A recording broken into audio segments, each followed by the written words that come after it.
Since the mid 1970s, NASCAR has always been interested with toying with the idea of racing on international circuits. They eventually act on it in some sort of capacity in the late 80s when they had the ARCA series race on Delaware Speedway in Ontario from the mid 80s to the early 90s. But in the late 90s is when they really splashed out, having their main cup cars race in exhibition races in Japan at Twin Ring Motegi.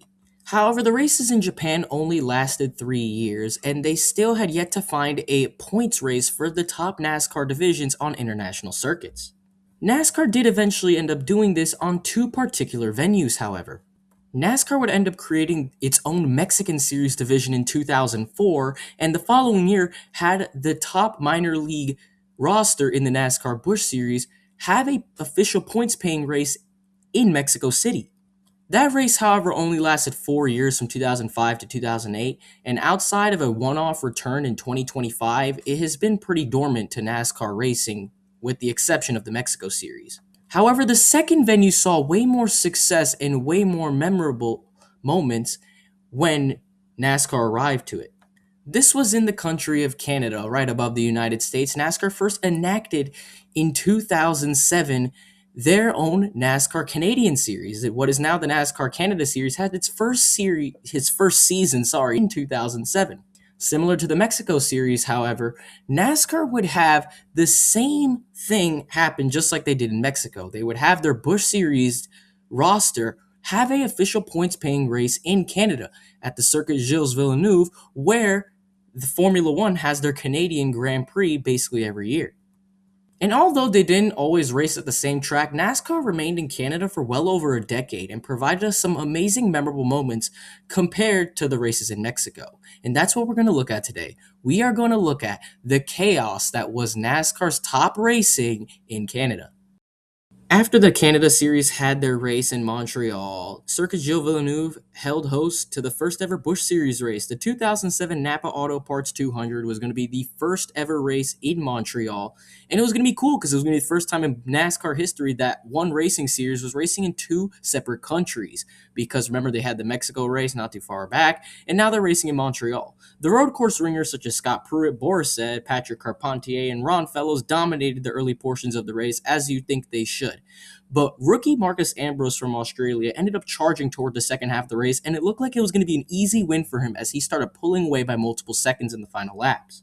However, an unfortunate caution bunched the field back together, and behind Marcus Ambrose was probably the driver he did not want to see in his mirror the most out of all the drivers in the field.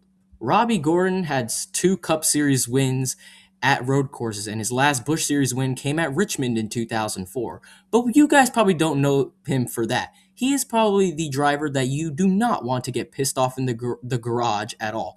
An extremely big hothead, Robbie Gordon was right behind the 59. And when they went back to the restart, well, it got a little chaotic. Inside of Pruitt for fourth place. Pruitt shuts the door on him. Harvick hits him back, and he gets Fellows. Big pile up down in turn two. Brad Coleman involved, Ron Hornaday involved, and up front, Robbie Gordon by Ambrose, who goes back on him. NASCAR did determine that under this caution, Robbie passed Marcus illegally when he wasn't supposed to, and Robbie was not happy about that. He straight up ignored NASCAR and pulled up right beside Ambrose under the yellow and started bumping into his car. And NASCAR straight up told him that they were going to stop scoring him unless he would go down pit road or go straight to the back of the field. However, Robbie was not having any of it, and well, you know the rest of the story.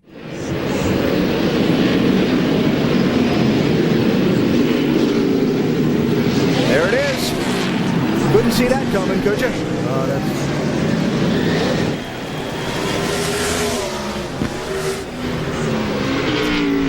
He might just have to drive off the island because NASCAR might be just a little mad at him.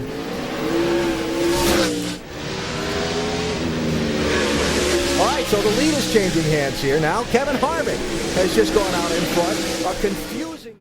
Marcus would end up charging back to finish in 7th, but the driver that started last in the entire race, Kevin Harvick, who ironically started that caution that began this whole mess, which included taking out one of his own cars, Kevin Harvick ended up storming past Patrick Carpentier and holding him off to get the win, and he is the first official winner in NASCAR Busch Series history in Montreal.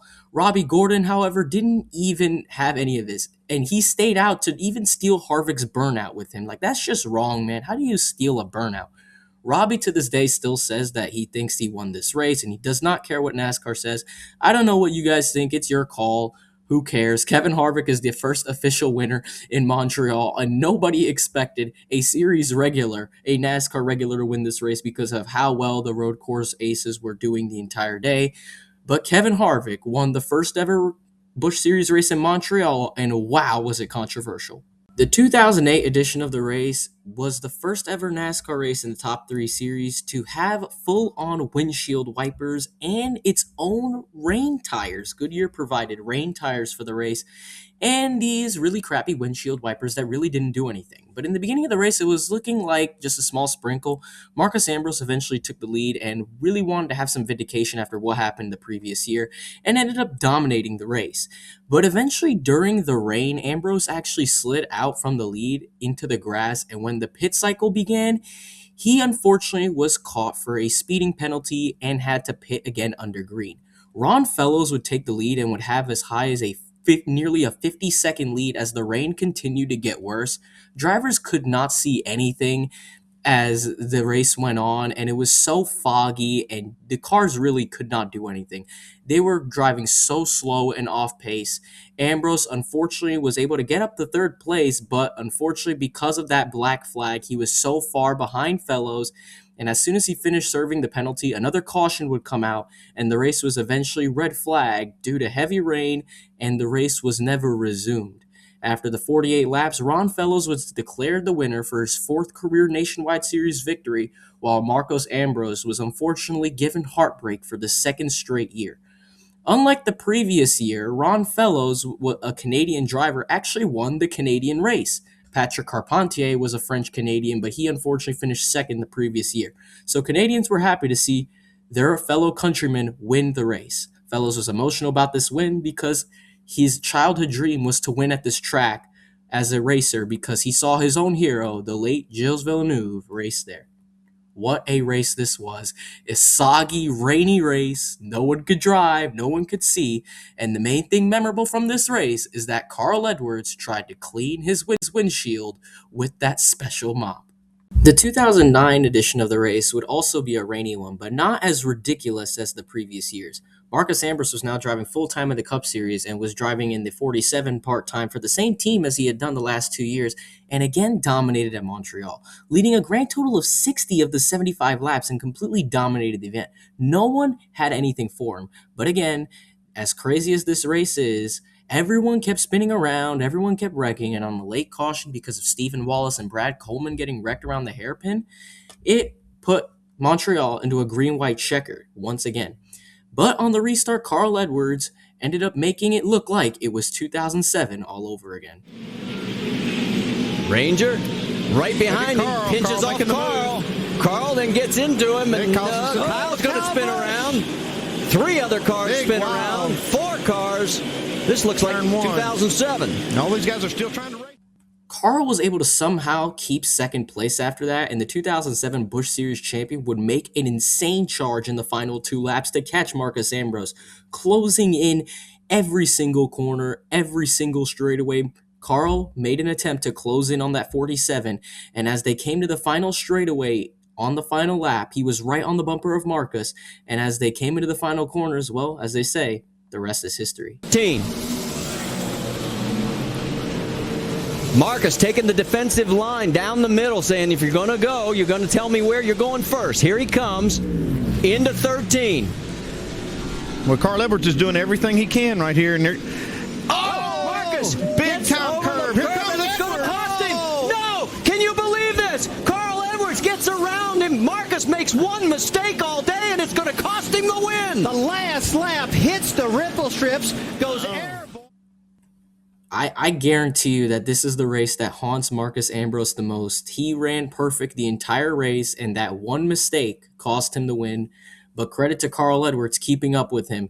Ambrose did not win that race, and out of the 199 laps run at Montreal up to this point, Marcus Ambrose had led 125 of them and yet had never seen the checkered flag in the first position. How heartbreaking must that be for Marcus Ambrose? He has to be able to get it done here, man. But for now, Carl Edwards is a winner here at Montreal.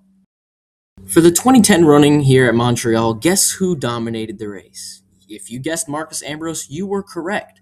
Marcus Ambrose led most of the 2010 race, but unfortunately, he wasn't as dominant as he was the previous 2 years.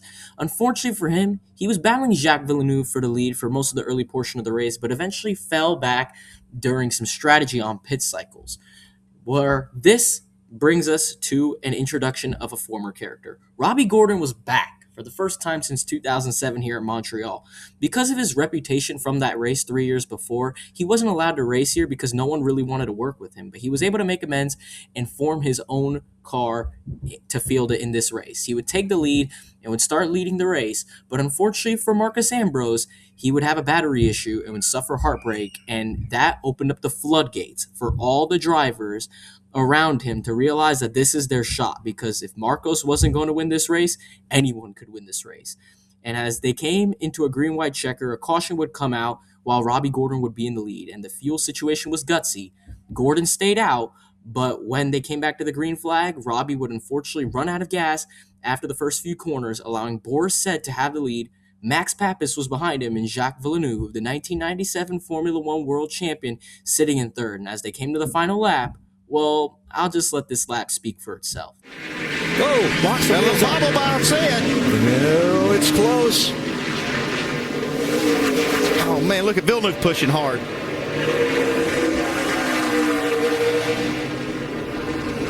Oh, inside for second, Villeneuve.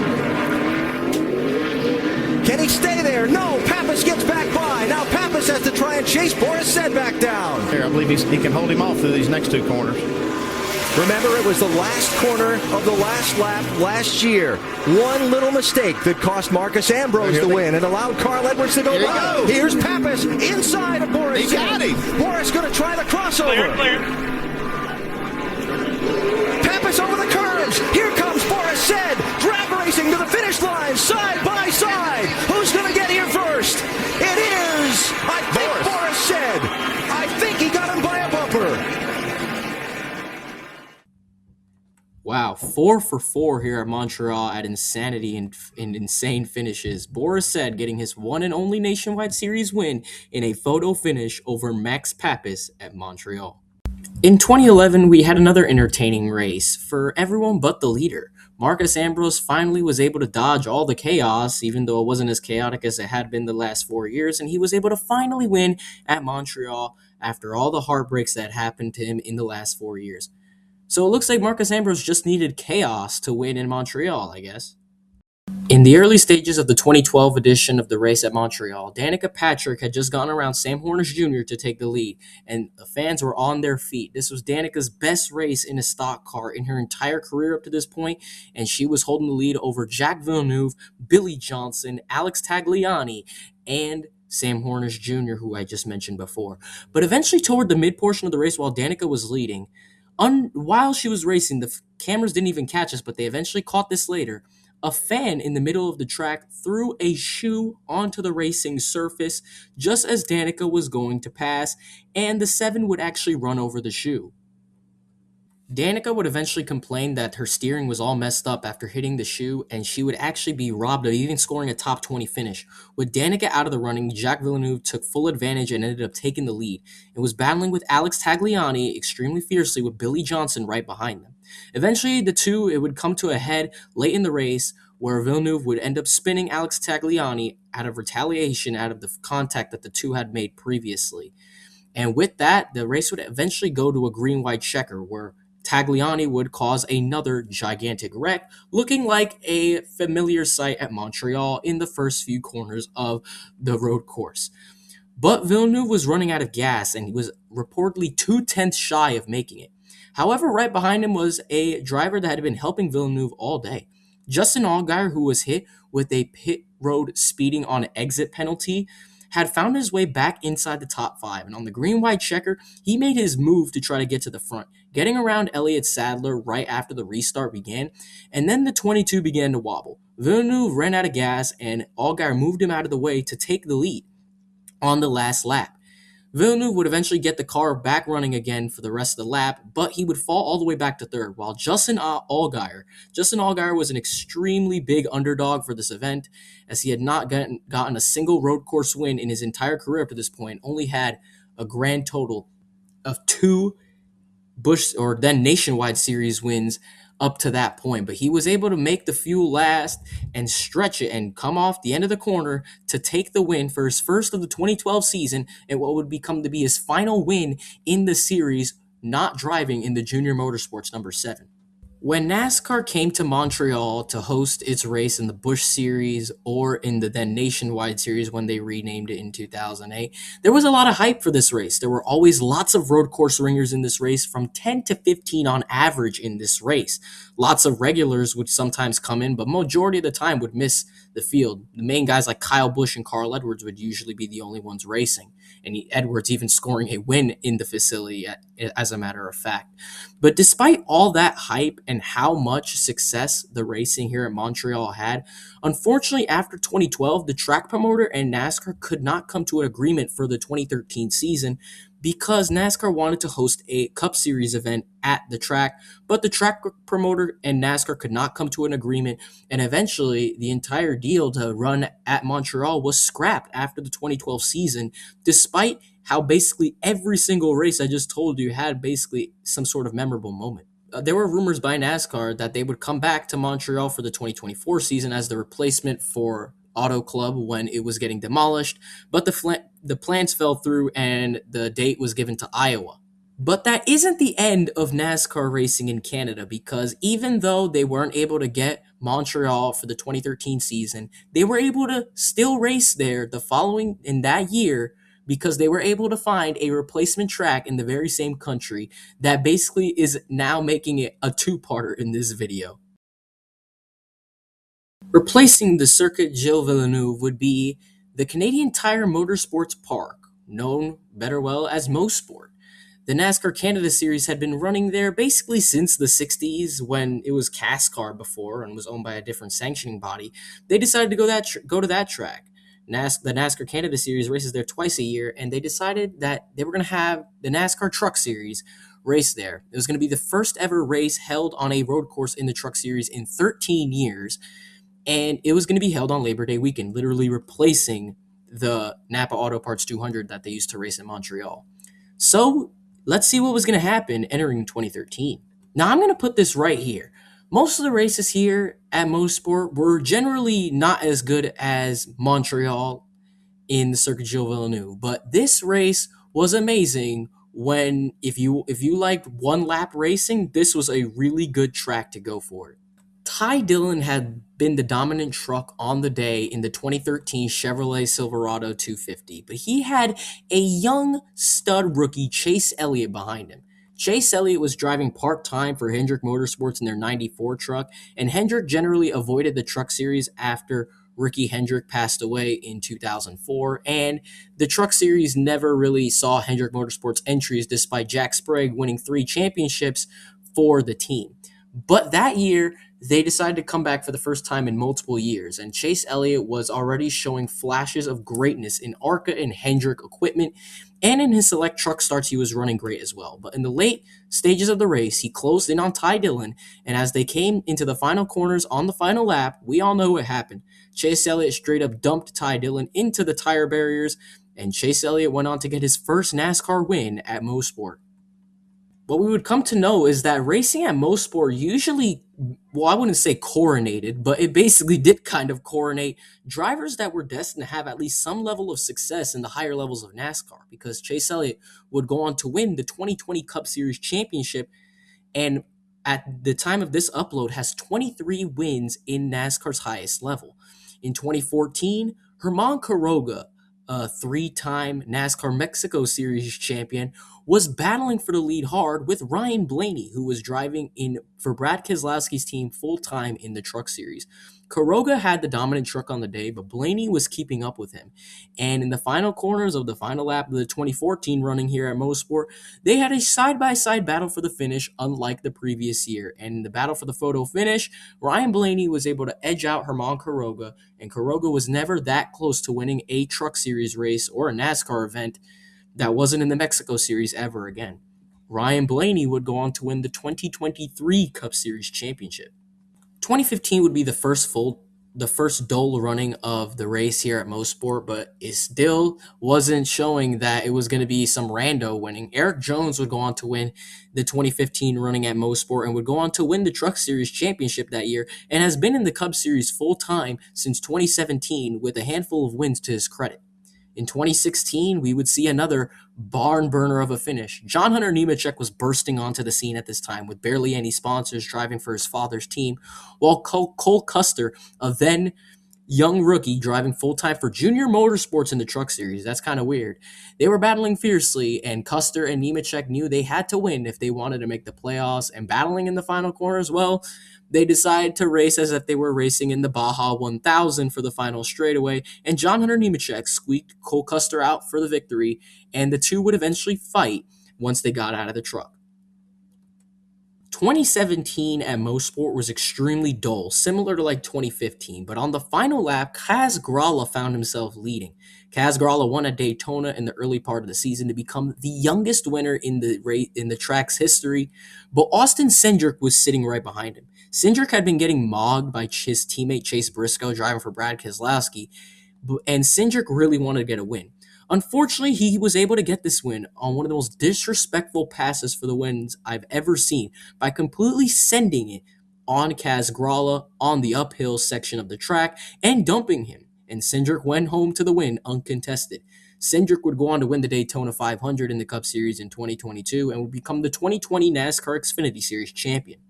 However, this all culminates in 2018, where we have a battle of the playoffs.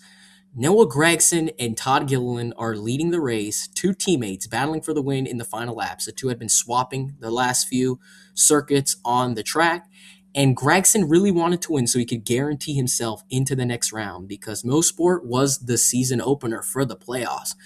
Unfortunately for them, they decided to throw it back to 2013. Entering the final corner, Gragson swept to the inside, and Gilliland gave him no room, allowing the two to spin around.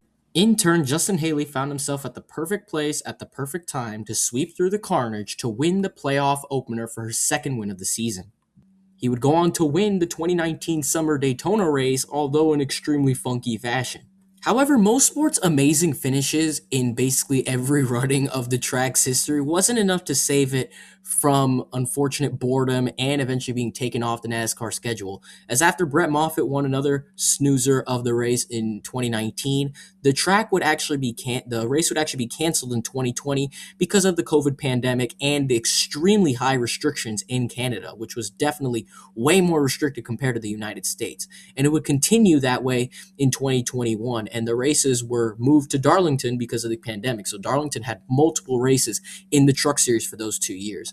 But unfortunately, after those two cancellations, NASCAR would never return to Mosport following 2021. Well, technically 2019, but since that race, they have never returned to Mosport. So across 13 years from 2007 to 2019, NASCAR found themselves having one of their top three series race in the country of Canada.